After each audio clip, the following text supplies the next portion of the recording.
So good morning, Simon. Good morning, Tim from Bridge Technologies. So Simon Frostad is the chairman of Bridge Technologies, and Tim is the communication director of Bridge Technologies. Is that right? That's good enough for today. Good morning, Fiorenza. You've got a promotion. Exactly. Right.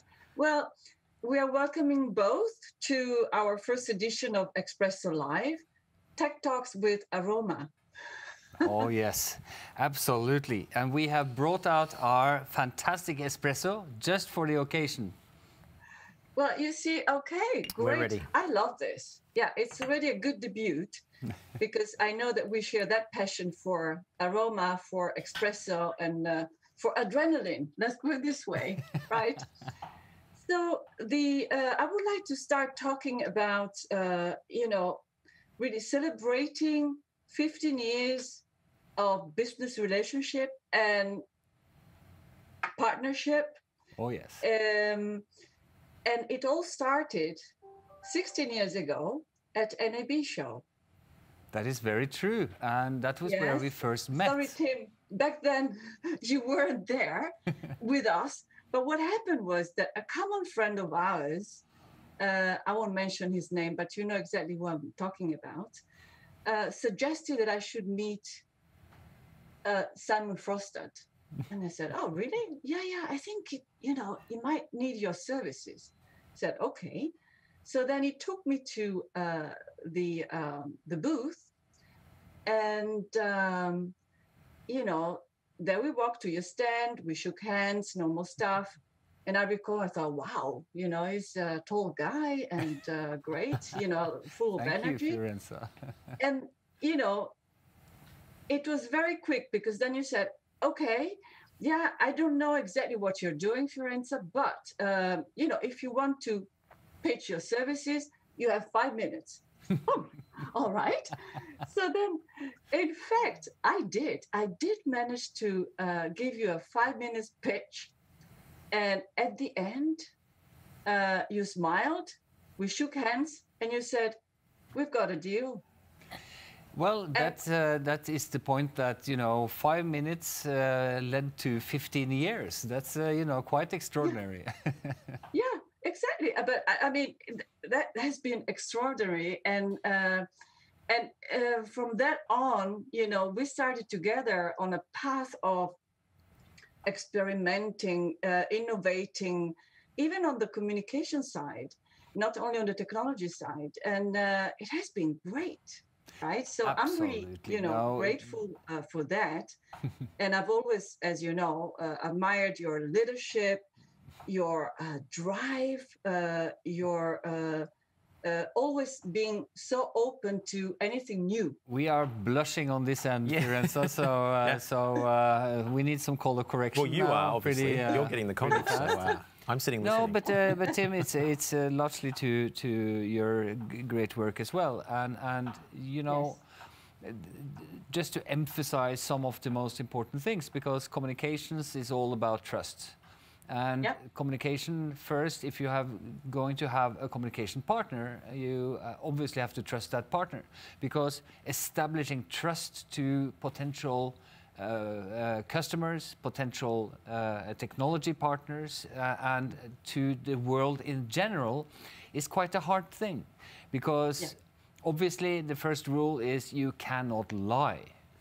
and it seems obvious, but it's pretty important, because it will tear down that trust very, very fast. And also, you cannot exaggerate too much. You can always be, friendly when it comes to stuff, but you should never, do things that isn't factual. And that's the basic kind of fundamentals when it comes to communication. And that, I believe, also explain why we have been in Xpresso's great care, and you particularly, for 15 years, because this has to do with this long-term ability to project the trust that we hope to be projected. But it first starts with our communication, and especially now you and Tim's communication. Yes. Yeah, exactly.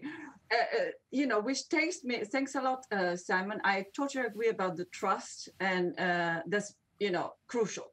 You know, also in your business, in my relationships, is crucial. That's it. So, Tim, you will be involved now.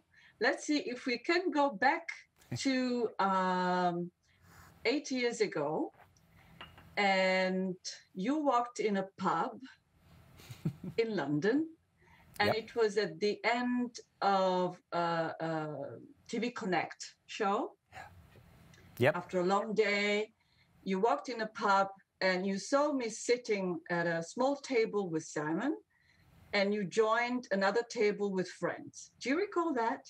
I'm, yes, on the 1 or 2 pub visits that I've had, yes, I do remember the second one. That's right, yep. Let's say the famous pub where, you know, the real one where everybody would go there, Absolutely. you know, after the show and stuff. Yep. Right.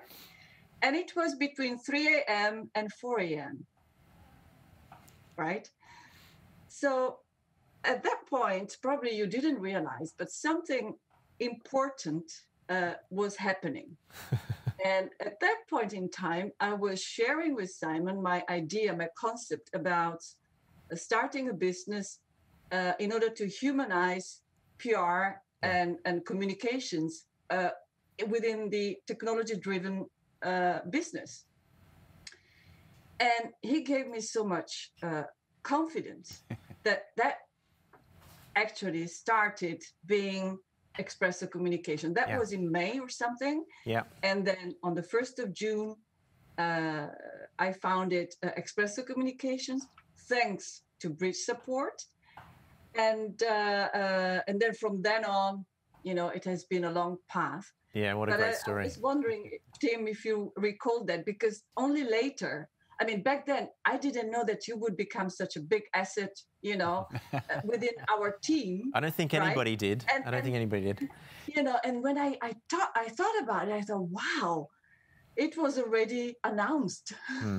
I wasn't actually privy to that on the night. So I do remember this night well, but I think, yeah, I didn't really connect. But then I've heard the story many times afterwards, and it is a really great story. And I mean, from 2004, having 4 years of building the relationship up, and then basically getting to 2008 and taking it, you know, one step further. I think that's also crucial in communications, is growing the relationship and solidifying things and making sure that you're always doing new things. You're not just doing a press release here and there, and it's, you know, it's just the standard thing. I think that's what Xpresso and Bridge do really well, is to push the boundaries and explore. And I think from 2008, it's just gone from there. Yeah, because back then already, you know, we realized that the communications within, you know, a technology-driven industry was actually changing.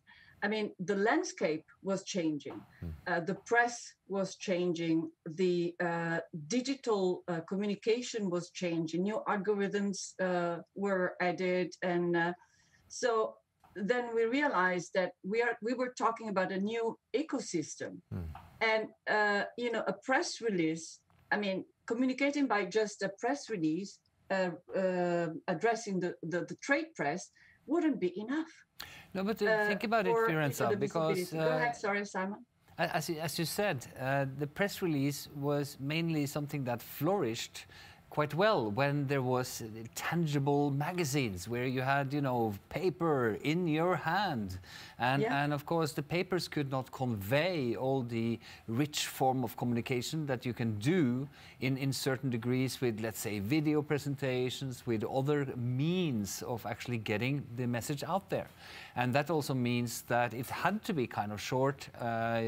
We had also a lot of success, remember, with long stories, which is one of the key things I remember very, very well when we started to give nice, longer, multi-page stories about customer experiences and why we really wanted to do some of these technologies. And with a certain language that worked as well. Yes. Bridge language, a way of telling stories. Very, very true. Because again, as you said, to personalize it and to make it more humane, not only geeky technical, even though we kind of like geeky technical as well. But of course. course. but not dominating. So it went from, as you say, a press release driven kind of medium towards a more storytelling medium, and I believe that is the biggest transformation that's been happening, and I feel that we can also communicate much better and with much more precision than the very, very limited ability of a press release, even though we are doing a lot of press releases. Well, that's what I was going to say, is I think, not to transport ourselves from 2008 to now, but the press release is still crucial to keeping our, that's our corporate, or that's our launch of products, or the cornerstone of how we sort of present our message out there. Amongst other things, but the press release is still very important for that. Then if you build social into that, or blogs, or these things, then you can have that more personal approach. But the press release is still that announcement to the to the industry that we have something serious that we want because to communicate. I totally agree with you, and I'm glad we are always on the same page, and we have seen that produces good results, having created this ecosystem. But also because suddenly we realized that the decision makers have changed. Not all the decision makers are tech savvy. No. And even if we, love technology, we also have to think, address different audiences. Yeah. And that's why, we decided to create this new communications, really having all kinds of aspects, the technology one, but also in a way it's approachable. So we communicate technology in an approachable way for everybody. And if somebody, an engineer wants to have a more detailed tech specs, well, our colleagues can always, follow up on that. Yeah, it's finding that balance, isn't it? Yeah. Yeah, balance. Yeah, that's the good word. Yeah, absolutely. And also, as you start talking about this, it's a lot about the media richness. You need to do. This is not a pun, multimedia, basically, but you need to diversify into all this, but it still has to be the same coherent message that is tailored for each individual type of communication, but with the same kind of angle and the same, let's say, more richer type of content. And I believe that some of the success factor has been in this humanizing the communication, so trying to talk specifically to the human factor in the other end than just conveying the technical facts, which is interesting-ish, but it doesn't convey all the richness of how we create our products, why we're doing the things we're doing, and what type of benefit that could potentially be drawn from something like, a device, a product, a function. And that is, I believe, one of the things that has matured dramatically during the 15 years we've been together in getting the message out. And I mean, the code is there, and the quality of the product is there. The engineers do a fantastic job at bringing products out, and so that's the basis of BridgeTech. But also, I think the best part of it is that we are who we are. We don't try and be anybody else. We don't try and follow anybody else. We have our own persona and our own way of doing business, and that's much more personal, approachable in some respects. But it's based on that really great core engineering behind the company, so then we can have fun and be ourselves otherwise. I don't think we'll be lasting 15 years if the products was not well made. So Exactly. You're right. It's one of the fundamentals. Yeah, well, especially if you think about, Simen, the fact that we have been busy for 15 years in supporting people towards IP. Yeah. Now, finally, the industry is embracing IP, but it wasn't like that 15 years ago. Yeah, it's kind of weird, and some of us started with IP and IP huge scale networks 25 plus years ago, and it was very obvious that the only solution was to actually go to an IP based platform because it enables so much more, and You know, IP as a technology is pretty boring, kind of, because it's a transport, but because of its abilities, it can then embrace everything. And the cool thing is that at the same time as the broadcast environment now suddenly, after 25 years, are starting to embrace IP, communications platforms has been IP for a longer time, much longer time, yeah. and proven its invaluability when it comes to delivering then again richer type of message across. And it's interesting. It took a while, but of course now it's unstoppable. And I believe also we'll see a lot more of dramatic change in the whole industry because of the IPification that we've seen. And that means that, again, a lot of these new types of communication within the professional broadcast industry will also be very valuable in our ability to communicate in the very, very near future. Yeah, that's interesting. Well, you know, of course, we are all hearing and behaving in a remote mode. Yeah. And of course, IP allows that, right? So that's my link. And we have seen that, for example, in the broadcast industry, the driving force, for remote production is specifically dedicated to sports. Yeah. So, of course, we have seen a lot of case studies from Australia, from all the rest of the world, about using the monitoring and analytics capabilities of Bridge Technologies solutions dedicated exactly for sports production. And how do you see that? I mean, of course, you were ready for that, but do you see it as the main kind of application for a while, or how do you see it, Simen? Well, there is a lot of mega trends going on that is not totally visible on the surface. And one thing is, of course, the IPification in itself that I just talked about. That enables so much more. And at the same time we're doing IP, we are in the broadcast community as a total, the whole industry, we're trying to do more with less. That means basically less equipment and less, let's say, less complexity for the creative user.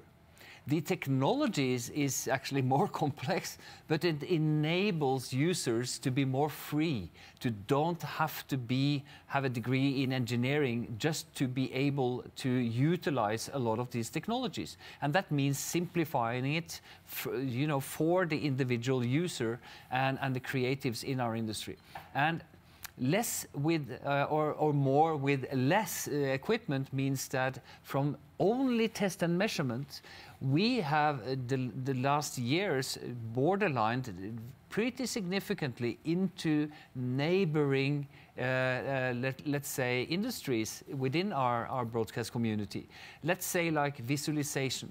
So that because our abilities to display physical moving imagery and audio with very, very close to no latency at all enables the use of this for remote production in a completely different way. Then suddenly the test and measurement is not the first and foremost priority, but accessing the full motion media to be able to do real-time decision making then suddenly becomes the major reason to have the equipment in the first place. And that's very, very interesting. And that means also that we can, of course, technology-wise, just give me a minute, is to expand that with the help of these wonderful widgets that we've been marketing now for quite some time into creating multi-viewers, huge mosaics, everything remotely accessible.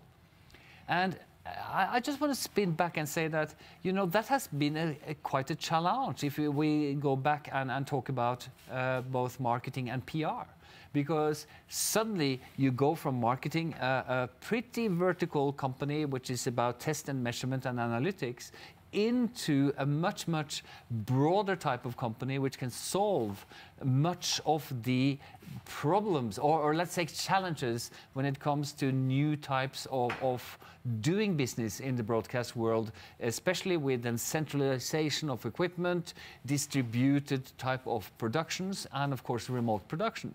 So I think that being able to work, especially with you and Xpresso, to widen that scope of what we actually market, how we market it, because we then have to market it to a different set of people, not our usual kind of subset of test and measurement. Yeah, but also I think we also don't forget, and that's something that you're good at, Fiorenza, is that we don't forget that a signal comes from many sources, and we talk about IP now, and that's the buzz thing or remote production and things like that. But I mean, a signal could come still from a satellite. Oh yeah. Terrestrial still there. Yeah. So having that background over the past 15, 16 years to understand that when you're going over IP, there's still a whole lot of stuff at the start of that process. So we can, yeah, it's all about, as you said, the mix of technologies, because a lot of the technologies are not going away anytime soon. Satellites will still be flying, and it's invaluable for long distance traversing of signals. Terrestrial networks is going to be there forever and ever and ever. And of course, cable, even though it's in decline, is not going away anytime soon. And that means that also, you know, think about what we actually market all the time. Oh, yeah. We need to actually market the whole spectrum of broadcast television, and that's quite a spectrum. Yeah, it's huge, and especially, you know, it's already a complexity per se. Yes. You know, if you talk about the whole spectrum, right? Different standards, different situations. So, and you are within the complexity of packages, of packets and stuff. You are always trying to visualize or find a way to visualize the complexity in a very simple way, because it has to be approachable and understandable by everybody. That's the thing. Very, very true. It's very interesting. Yeah.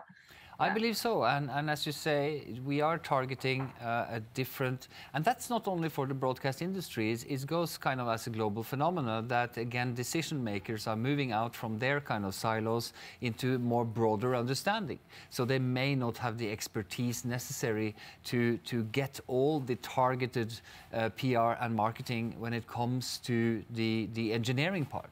We need to be able to explain exactly the benefit, and then, of course, to a much wider audience than ever before. And I'm very happy to say that, you know, I think that on most part we're getting pretty good at it, thanks to you, Fiorenza. We have support department, we have manuals, we have the whole engineering department who you can access as well, but then we also have the Bridge Show, we have our Christmas calendar, we have our blogs. Please. I mean, we try and cater for all these things, but if you need the deep dive, then of course we have that as well. You know, you are introducing a great topic, the Bridge Show. Well, actually, you guys decided again once more to be creative, to be different, and instead of follow the Simon's idea. Exactly, both of you, the big trend of online webinars, 1 hour solo talk, you decided, now, okay, we are going to do our own stuff. And, you know, and so you created the Bridge Show. So you set up an IP-based production studio in Oslo, and even you know, the staff, your colleagues became a crew, a production crew. Yeah, and you know, that's pretty good, because the key thing is that if we do not experience a lot of the real world complexities by ourselves, it's very, very difficult to put yourselves into the customer's shoes. And I heard from our dear friends in Grass Valley, they had a great expression that, you know, you better eat your own dog food. And it's actually a pretty good expression, because if you don't live by the same rules as what you're trying to actually project and then finally to sell and market, well, you run the risk of being disconnected from who you actually are targeting. And I'm very happy to say that, you know, we had a decent, I say very, very big success with the ability for us to understand the television medium better, and also that, you know, the truly incredible staff of Tim and the marketing doing department more with less, Firenze. I think that's very true. Yeah. But just learning all the equipment, you know, the picture switching, the you know, everything that goes involved in making a production. When we talk to customers, then, you know, we can talk to them in a real way, not just you know, Precisely. you know what is happening. The other thing I want to point out is that it has been beneficial for the viewers, but also internally, because it's like being upgraded, you know, to a different world where, okay, I get to see how the stuff works and how our customers have to work. Yeah, and that's a very serious point, because, you know, to get our productions, and they're only small, but to get them over the line, there's so many different, you know, things to look at and improve on, and from week to week, you know, we're always bettering ourselves, but you're always finding out lots of stuff. And I think when we're trying to mention what we do and our products and our messaging, then if we're having fun doing it, then I think that comes across better to our customers and our business partners. If we believe in it and we're having fun doing it, then it should be about that. And I think the Bridge Show has brought that element. And I want to bring up one more thing, and that has to do with, you know, we use Zoom, Teams, Skype. I mean, there's a plethora of different platforms, and all these are pretty well.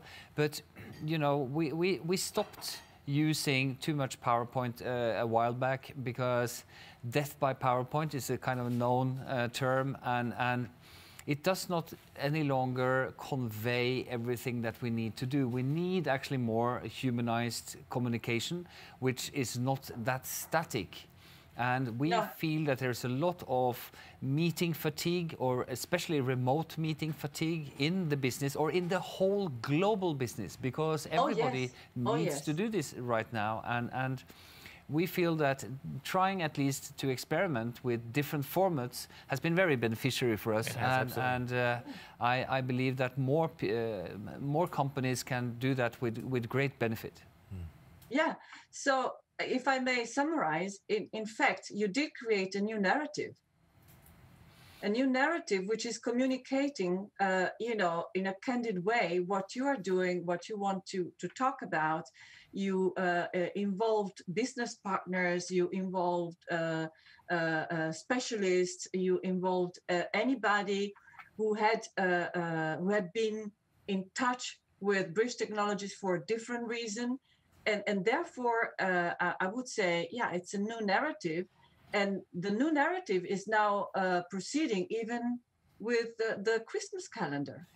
Yes. Right? Well, I must say, Tim, I enjoyed your performance, you know, with Axel.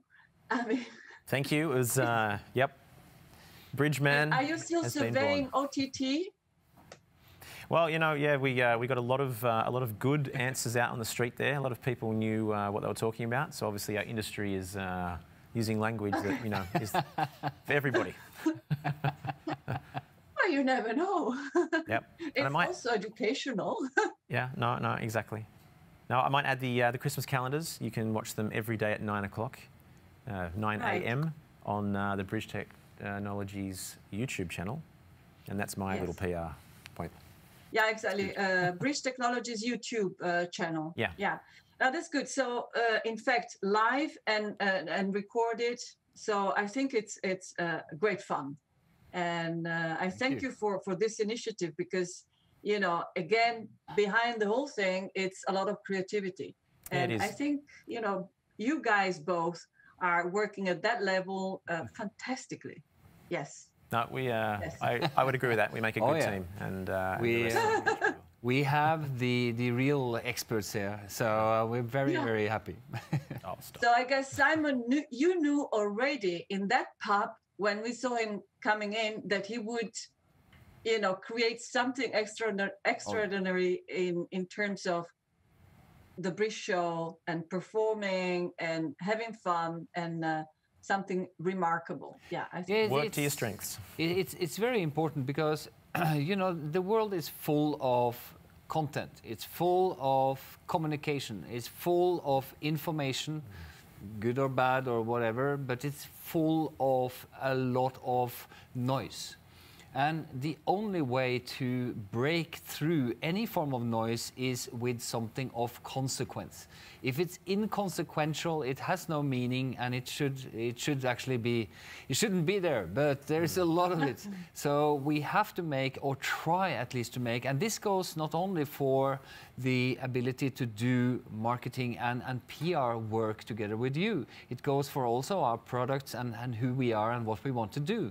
If we just make the same as everybody else, a Me Too kind of product, it wouldn't have that kind of impact. So we have to make something of consequence, something that is truly, at least parts of it, truly unique. Then it will actually have some meaning for the end user.